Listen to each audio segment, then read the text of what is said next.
Ito tayo ng side dish na mushroom. Ito yung mushroom na binabad ko sa tubig. Then hugasan natin para lutuin natin siya. Igisa natin siya sa bawang at saka sibuyas.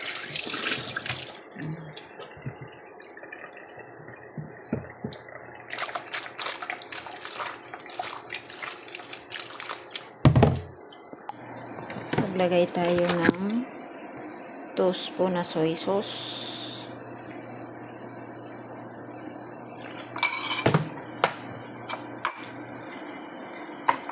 Half spoon na sugar. 1 spoon na sesame oil.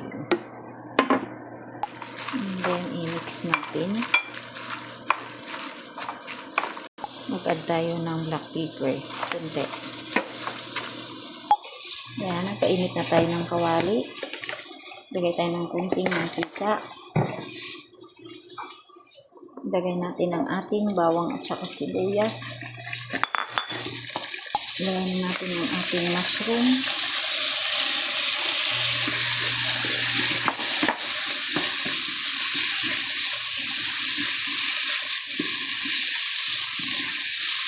Lagyan natin siya ng